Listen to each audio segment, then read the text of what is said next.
Une bonne nouvelle, le gouvernement du Québec qui va aller encore plus loin avec sa loi du Move-Over ou du corridor sécuritaire. Alain, le ministre des Transports veut déjà apporter des amendements. Oui, absolument. On vous a annoncé ça en exclusivité lundi, cette fameuse loi du corridor sécuritaire qui est réclamée depuis des années par les travailleurs de la route, entre autres qui est appliquée dans 49 États américains, 7 provinces canadiennes. Ce que le gouvernement du Québec voulait faire, c'est effectivement, lorsque gyrophare allumé pour les véhicules d'urgence, vous devez ralentir, vous tasser, sinon vous pouvez écoper d'amende allant de 200 à 400 $ avec 4 points d'inaptitude. Or, avec entente avec le Parti québécois, le ministre des Transports a décidé d'appliquer la loi beaucoup plus large parce qu'on sentait qu'il y avait une levée de bouclier de la part des remorqueurs et des employés de Transport Québec. On peut écouter Pierre Moreau.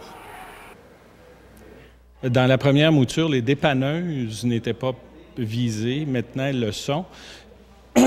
Et on a indiqué qu'on examinait la possibilité d'avoir, pour les véhicules de service du ministère des Transports qui sont munis d'une flèche, une disposition semblable qui s'applique. Elle ne pourra pas être libellée de la même façon, mais l'effet serait le même. Et hier, l'opposition a accepté le dépôt des modifications. On va d'ailleurs déposer une pétition à l'Assemblée nationale mercredi prochain à ce propos. Oui, absolument. C'est une pétition qui a été lancée par Patrick Dufresne, un ambulancier de Chambly. Déjà, 8500 personnes ont signé cette pétition pour qu'on puisse adopter cette fameuse loi du corridor sécuritaire. C'est une très bonne nouvelle.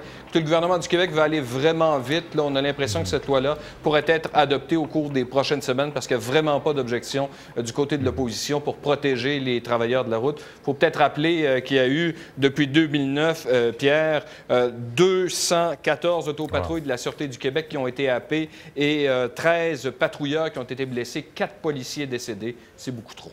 Merci. Au revoir.